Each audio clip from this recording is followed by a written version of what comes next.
No es nada distinto de otras experiencias. El libro es un libro que hicimos con un colega muy joven, Tadeo Castiglione, un compañero que tiene además experiencia en los lugares, nosotros llamamos a ir a los conflictos coyunturales, ha estado en Donbass, ha estado en situación de guerra como cronista. Ha trabajado en Russia Today, claro, también. Es periodista de Russia Today. Hace poco me escribió que por suerte... tenés razón porque es parte del equipo Valdai Joven, gracias lo incorporaron además a un club muy importante de Rusia que es el Club Valdai, ¿no? Sí, entonces me llamó y me contó con mucha alegría, me dio que saber que bueno, que puede estar ahí porque es muy importante.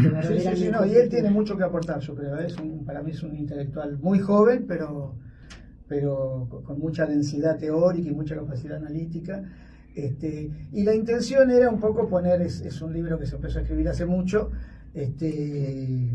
nosotros le ponemos la firma, pero en realidad es una producción, como todo lo que hacemos todos nosotros, son producciones colectivas, donde uno pone la firma, pero ahí está involucrado todo el equipo de nuestro portal de noticias de Vía Global, y yo les decía a ustedes, están ustedes dos ahí entre todas las páginas, porque lo que hicimos es sistematizar y llevar en formato de libro un análisis de lo que nosotros entendemos que son los movimientos, las líneas largas de la geopolítica actual, que tienen que ver con esta caracterización, por eso el título y por eso la definición de interregno, con esto de donde lo viejo no terminó de morir, pero va a la muerte, y lo nuevo no termina de nacer, y ahí es donde aparecen esos monstruos, cosas que nos resultan inexplicables, que en nuestros paradigmas morales y civilizatorios no son nunca inentendibles, cosas que nunca la pero digo, vimos. un genocidio en directo, megalómanos como estadistas, estas guerras de las periferias que aparecen, bueno, esos son los monstruos. Esto ya lo había definido Gramsci cuando teorizó sobre el fascismo y aquel interregno de los 30, y nosotros nos parece que estamos en esa, digo, a la hora de, ante la comodidad intelectual de decir, bueno, esto es así o así, y buscarle el formato y forzar que la realidad entre en el formato de nuestras viejas categorías y decir, no, entendamos que esto no es así, no esperemos paces, no va a haber paces, va a haber guerras, va a haber caos, va a haber cautización, va a haber situaciones que para el lector lego por ahí resultan inexplicables, pero para alguien que tiene las leyes del materialismo histórico o la perspectiva analítica de la geopolítica, dice, no se puede sorprender de la alianza turco-saudí-pakistaní. No debiera poder sorprenderse si tiene algunos elementos. Entonces el libro lo que pretende es tirar esos elementos, empieza con Gramsci y al poquito nomás tomamos mano de Perón para hacer con las tradiciones teóricas que trabajamos, esta idea de no se puede decir la política es lo internacional, lo demás para entender la política tenés que entender lo internacional, y pretende ser un libro, está escrito, si bien dialoga mucho con la academia, yo vengo de ahí, a pesar de mi fama. Claro. Sos doctor en comunicación social y relaciones internacionales, ¿no es cierto? Que de la Universidad de La Plata. En La Plata, ¿no? sí. Pero es un libro que está dirigido a las militancias, a las organizaciones. Yo le decía la vez pasada en una conversación que tenía con Atilio, que para mí es el maestro de todos nosotros, pero cuando hablo de nosotros no hablo solamente, hablo de la generación posterior a la mía, porque ahora hemos visto que han surgido muchos grupos de pensamiento, de difusión, muchos compañeros muy preocupados por la geopolítica, algunos solo por la política internacional.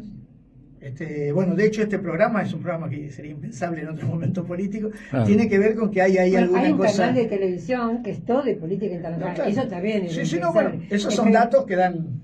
Es un canal muy, digamos, asociado, vinculado con la Embajada de Estados Unidos, ¿no? Uno lo ve y se da cuenta por las líneas editoriales que toma, pero de todas maneras, en otro momento no se hubiera...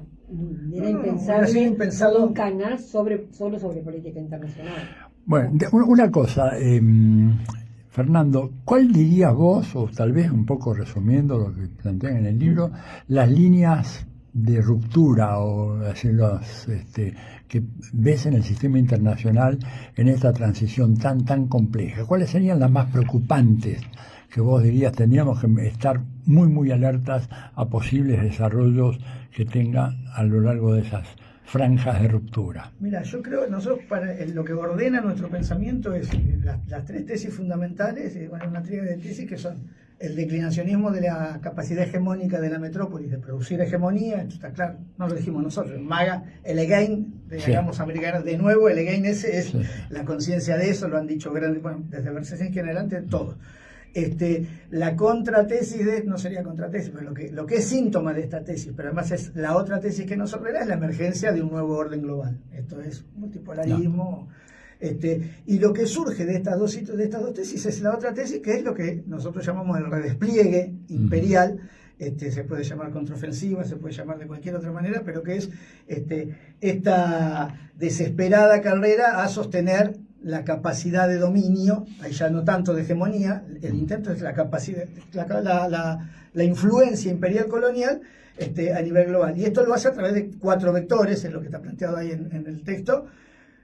Y entonces Jorge Weinstein, para mí fue mi profesor, además fundador de PIA y del Centro de Investigaciones nuestro, que es la financiarización, que provoca la hipertrofia financiera parasitaria, es decir, la destrucción del trabajo, las burbujas, esto está pendiente, claro. Eso está pendiente. ¿Cuáles son la financiarización es uno de los grandes problemas, eso está pendiente.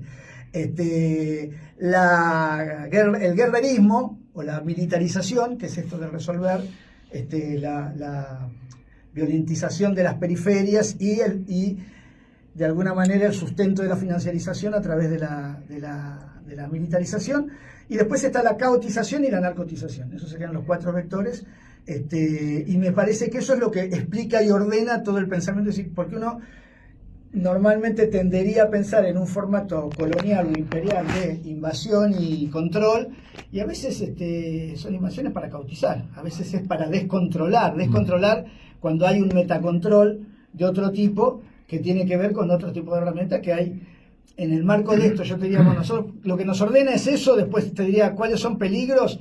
Peligros es que en este interregno nos puede dar condiciones de posibilidad para pensar un mundo mejor, no un mundo mejor, condiciones de posibilidad para pensar un mundo mejor, o este mundo distópico que plantea Peter Thiel, que además no son, o Ola o cualquiera de estos de las Big Tech, que no son pibes tontos, uno fue, no es Thiel, es el otro, el segundo, el CEO de Palantir, es doctor, dirigido por Habermas. Por Habermas, y él discípulo de Habermas. Su fana de decir que es de la escuela de Frankfurt, una cosa terrible. Pero digo, son tipos que piensan y han pensado una sociedad, una distopía. Digo, ese es un peligro, y ahí sí hay un elemento que nosotros ahí lo ponemos en el libro, pero que yo hace un tiempo, ahora nos asoma a nosotros como grupo de investigación, ahora digo, un par de años atrás, que es esta simbiosis que se produce entre los Big Tech, los grandes fondos de inversión y el Estado norteamericano. Que ahí es donde apareces mucho vos en esta discusión de no hay imperialismo sin Estado. No, claro. Y ahora entonces es entender, porque la otra, justamente la comodidad intelectual es decir, bueno, entonces van a manejar las Big Tech, van a manejar, o BlackRock y Vanguard y State Street van a manejar. No, esto no es que esto colonizó el Estado norteamericano, ni que el Estado norteamericano maneja esto.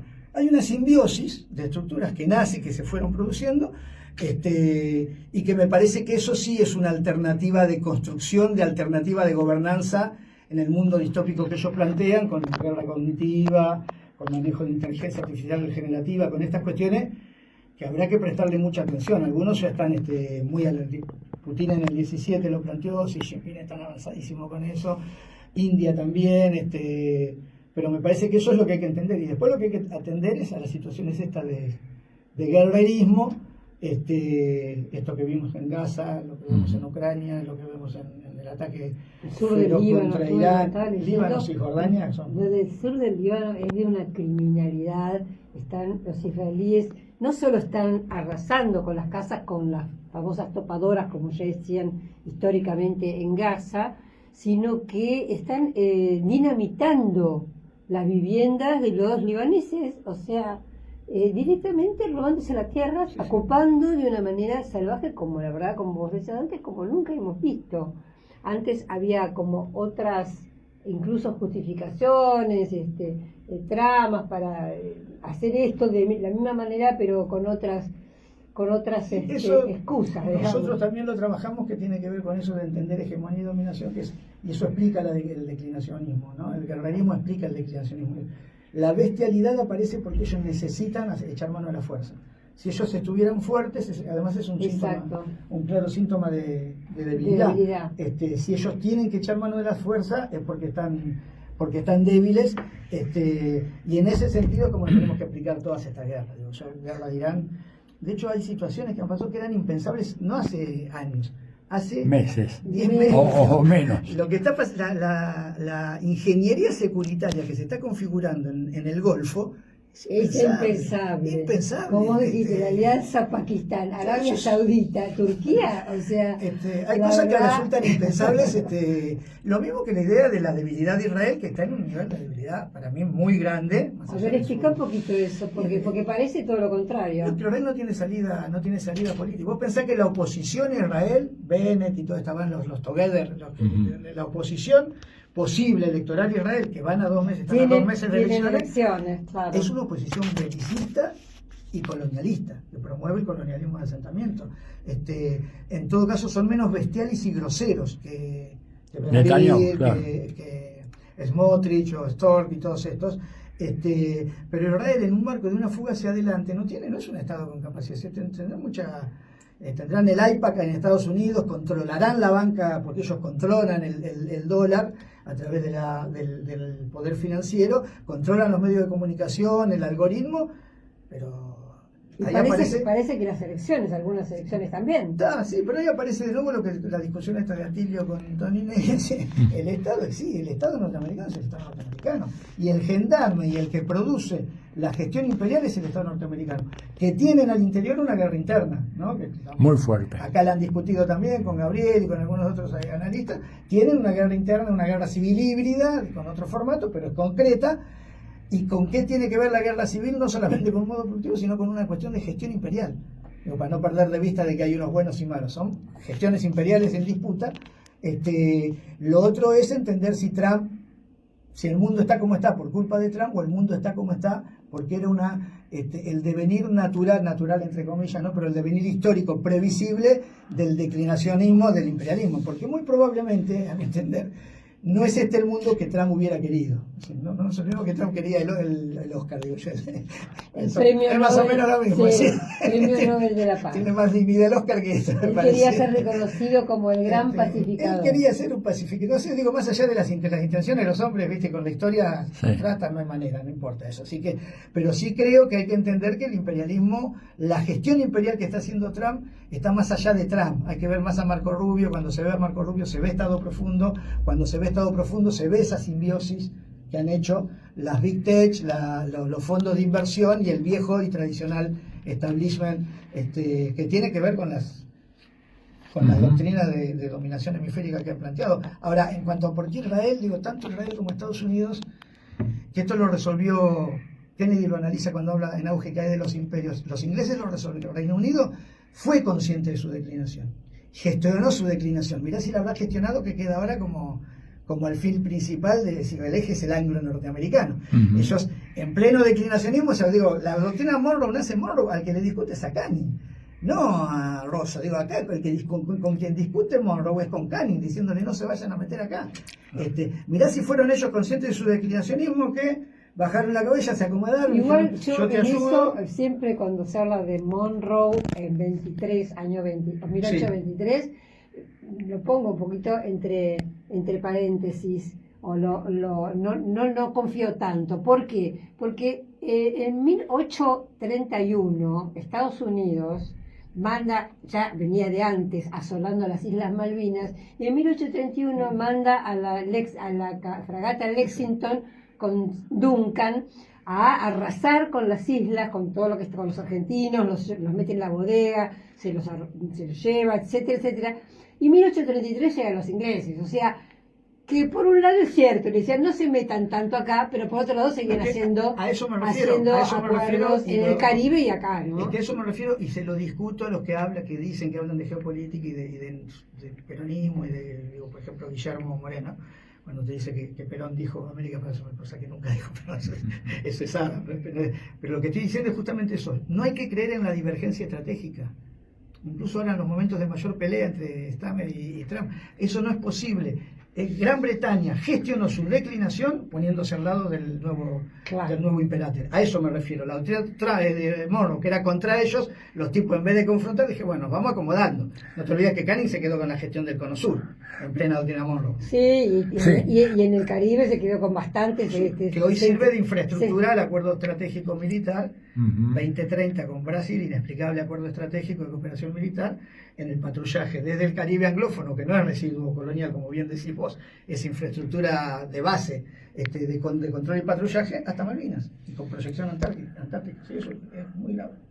Ahora, decías, en ese contexto, digamos, uno puede decir, bueno, ¿qué pasa si avanza este proceso de derrumbe de Estados Unidos en Irán? Que ya, ¿te acordás? Hace cosa de 2 semanas, un editorial del New York Times dijo, lo personificó en la figura de Trump, le dijo, Trump fue derrotado, y en el último renglón dice, pero también fue derrotado Estados Unidos. ¿Qué pasa, digamos, de concretarse eso? Porque evidentemente no pueden ganar la guerra. Y además ha aparecido ahora, perdóname Fernando, el tema de que el inventario de armas y de cohetes que tiene Estados Unidos está en su mínimo histórico, al punto tal de que se armó esa refriega entre Hegseth, el secretario de Defensa o de Guerra, ¿verdad?, y Donald Trump, donde Trump le dijo, ¿por qué no me dijiste que estamos así? Cosa que, a ver, ¿qué pensás sobre eso? No, sí, lo que dicen los diarios igual es un poco de campaña política. No digas que los periodistas mentimos. No son los que escriben los diarios no son los periodistas. Claro, son los papagayos del imperio. Nosotros somos presentadores, no periodistas, no, al contrario. No, sí creo que Trump perdió la Gestapo, no, eso no es que es posible que remuevan, no, eso ya está, perdieron la guerra, la perdió Trump y la perdió Israel, eso ya está claro. La alianza con Paquidel, esta nueva alianza claramente es un síntoma más que claro y contundente de que perdieron la guerra. Yo no creo que Estados Unidos tenga creo que la derrota de Irán es mucho más que tiene un impacto mayor que el de Vietnam al interior de Estados Unidos y en cuanto al ordenamiento geopolítico. ¿No? Claro. El ordenamiento geopolítico le permite además tener un impacto mayor que el de Vietnam, justamente.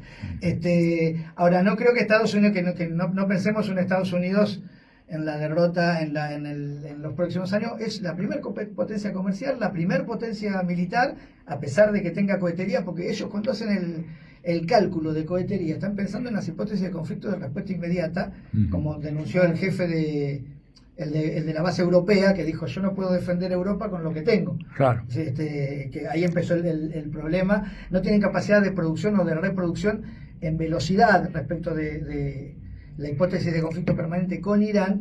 Ahora hicieron un gran negocio, por ejemplo, en la OTAN. En la OTAN se fueron llenos de contratos. Sí.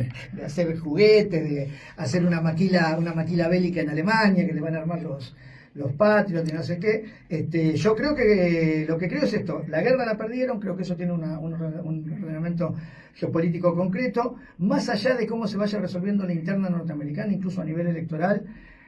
Hay ahí una línea larga de gestión imperial hemisférica, en lo que nos respecta a nosotros, que está muy clara. La diferencia es en cuanto a gestión a Europa, en cuanto a cómo se ponen con Europa entre el globalismo y el continentalismo, pero no ya en tanto a el resto de Asia. Sí, obviamente, el objetivo siempre, pues esto está declarado en sus papeles de trabajo, la confrontación es China. Ahora están en un punto donde yo creo que está muy aprendido, lo tienen muy claro los chinos, pero también lo tienen muy claro los norteamericanos, que uno sin el otro no pueden existir. Ojo con esto. China no es autosuficiente, China no busca la desdolarización general, no va a matar al dólar de un día. De hecho, el banco de los BRICS, para vos no le da crédito ni a Irán ni a Rusia por las sanciones. Para que no le cambien, eso es así. A pesar de que Rusia es uno de los principales aportantes. Sí. Pero tienen la inteligencia, estos tipos son. Y califican con Standard & Poor's y con Moody's, que son BlackRock es el dueño. Digo, te das cuenta que hay ahí un esquema de interconectividad por ahí no buscado, no provocado, pero digo, no se está cambiando, por eso decía, condiciones de posibilidad para cambiar el mundo. Esto no está cambiando el mundo, lo está reformando, está cambiando la ecuación de poder en el mundo, que no es lo mismo. Multipolaridad está hablando de una ecuación de poder, no está hablando de un mundo distinto. Claro, porque hay mucha gente que, por ejemplo, dice, bueno, pero esta es una especie de confrontación bipolar como había entre la Unión Soviética y Estados Unidos, lo cual no tiene nada que ver.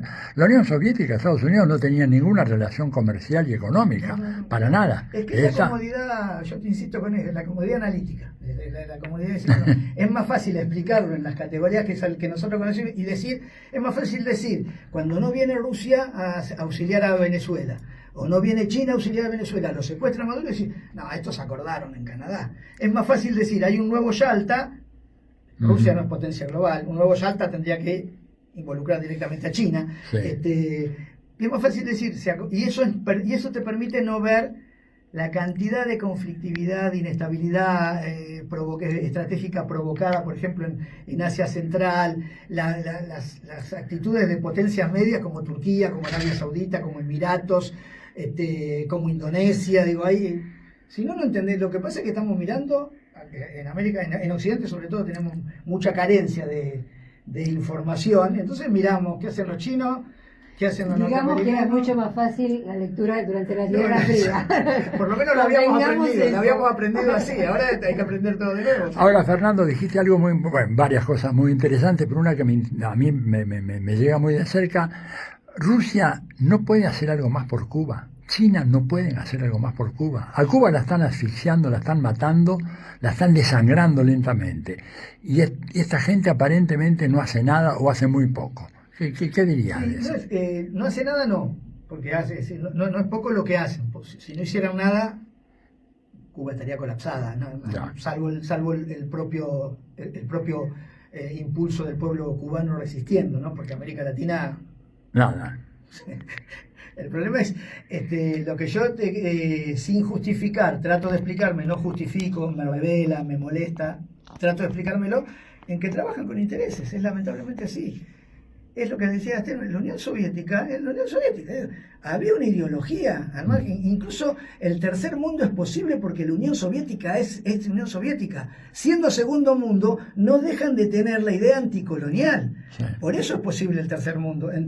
Ahora Rusia es Rusia y China es China, más allá del Partido Comunista Chino, China lo que en su relación con el resto del mundo es en función de sus intereses, esto además lo dicen explícitamente en sus papeles de trabajo, ellos desideologizan las relaciones internacionales o binacionales y trabajan en función de mutuos intereses, respetando las estructuras jurídico-políticas legalizadas y legitimadas en cada país. Por eso te digo, no son un modelo revolucionario, porque no están cuestionando a Naciones Unidas. Los de Naciones Unidas están sentados muy cómodos en el Consejo de Seguridad diciendo, bueno, a veces impugnan, a veces levantan la mano para anular algo, a veces no, pero no cambia eso. No están cambiando eso. En todo caso quieren cambiar la ecuación de poder. Brasil como idea fija, y Itamaraty sentarse en ese sillón, no están queriendo cambiar ese esquema, no están construyendo una institucionalidad multilateral que exprese el multipolarismo, no están haciendo eso. China y Rusia son explícitos en eso, hablan todo el tiempo de la Carta de las Naciones Unidas como guía. Y no es una estratagema diplomática, es una posición concreta que es la que desarrollan, te digo, te pongo el ejemplo del Banco de los BRICS. Funcionan con Standard & Poor's. ¿Qué querés que te diga con eso? Ahora, eso no los hacen más buenos ni más malos. Eso hay que tratar de entenderlos y tratar de, por eso te digo, condiciones de posibilidad que nos permitan un mundo mejor. Lo que piensa la producción imperialista y en tanto se degenere, eso nos lleva a la distopía y es el acabose. La multipolaridad, Modi no es una sociedad, no es la India, vos decís. Sí, el Bharat, ¿viste? El gran Turán de Erdogan, para ir poniendo caso por caso, ¿no? No son modelos sociales que tengan que ver con lo que uno cree que es, qué sé yo, la justicia social, o el socialismo, o los hombres libres viviendo en comunidad, y libertad. Por eso me digo, la geopolítica lo que te permite es entender, ese libro pretende eso, es ese juego de poderes, no idealicemos, no romanticemos, y la pregunta es, ¿por qué no ayudan a Cuba? ¿Por qué no les sirve para nada? ¿Y por qué no ayudan? Porque entienden que Cuba controla 3 checkpoints que son, Claro. choke point, que no son cualquier cosa, que es el camino de los vientos, la vía de los vientos, entre En Guantánamo. Dominicana y la que va entre Dominicana y la isla de ellos, la que va entre el Dominicana, la isla grande, digo. Sí. ¿Cómo se La llama? española. O sea, República Dominicana, sí. República Dominicana y Haití, la española. Bueno, le la decían. española, el español que llamaba la española, Sí. ese pasillito, la entrada al Golfo, que ahora Sí. le dice Trump, al Golfo de México, las dos entradas por Yucatán y la del norte las controla Cuba. Digo, el paso necesario es Cuba. Claro. Es como si fuera Indonesia Sí, sí. allá en el Indo-Pacífico. Ahora, por eso también es que tampoco hay una identificación, más allá de que yo creo que tienen mucha clave ochentista para pensar América Latina, los rusos actuales. Ujú. Piensan en Nicaragua sandinista, en Cuba, Claro. piensan en una Cuba como la fidelista. Las cosas han cambiado, pero creo que están en función de sus intereses y de poder convivir. Esos intereses no es de guerra, ellos son conscientes de la guerra.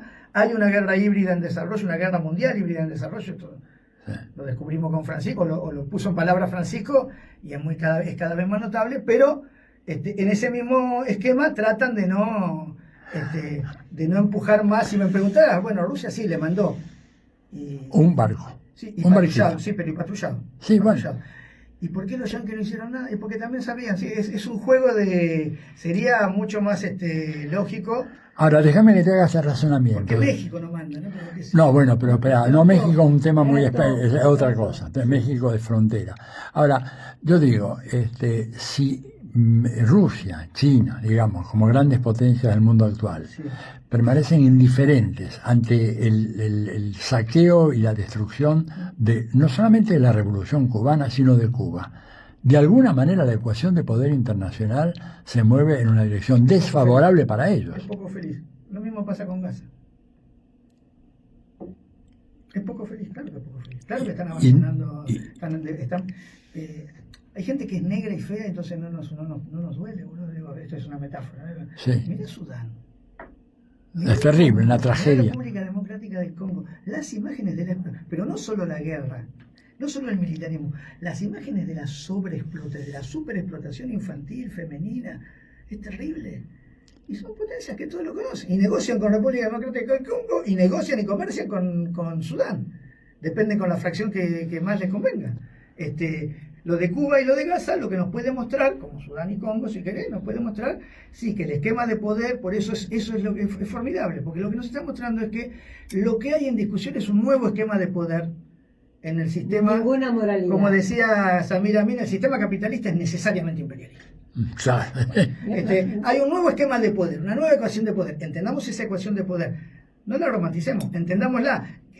¿Es mejor una nueva ecuación de poder o no es mejor una nueva ecuación de poder? Eso para mí está claro. Si me preguntaras, ahora nunca trabajo con las tareas, en geopolítica por lo menos nunca es mejor o peor tal cosa. Es contingentemente y habrá que ver cómo se resuelve. Pero hay que empezar a pensarlo así, me parece. Sin valores, sin algunos valores. No, como el valor que tienen es el respeto, pero el respeto, digo, si estuviera el respeto a quien esté. Eso, O sea, acá estuviera la dictadura militar, como en su momento Unión Soviética no tenía el respeto para el que esté. No se meten en los problemas, y eso a veces es trágico. Y en el caso de Gaza y en el caso de Cuba es distinto porque ni siquiera estamos hablando de que respetan gobiernos curiosos a sus propios pueblos. Son agresiones imperiales, es el imperio tomando ficha. Tomando fichas en el tablero de Go, fichas que le restan capacidad de despliegue al nuevo esquema de poder. Ahora, en esa descripción que vos es tan interesante, Fernando, estamos hablando con Fernando Esteche, y acá estábamos hablando también de su nuevo libro, Los monstruos de los claroscuros, geopolítica del interregno mundial. Ya salió, ¿verdad? Sí. Ya se puede comprar en las librerías. No, en relación a lo que comentabas, nuestra región, para venir un poco a América Latina y venir a la Argentina, es exactamente lo contrario. O sea, en cuanto a lo estratégico que somos, la importancia que tenemos, más allá de ser negros o blancos, lindos o feos, es la importancia estratégica que tenemos, ¿no es cierto? Entonces, poco eso, cómo analizar la actual situación, la posibilidad de futuro. Sí, tenemos yo creo que África y América y nuestra América son los dos macizos territoriales que que están llamados a tener un protagonismo en el siglo XXII, no me cabe ninguna duda, y en lo que resta del siglo XXI, en la medida que pueda resolver. En África está pasando, en el Sahel está pasando alrededor del Sahel con otro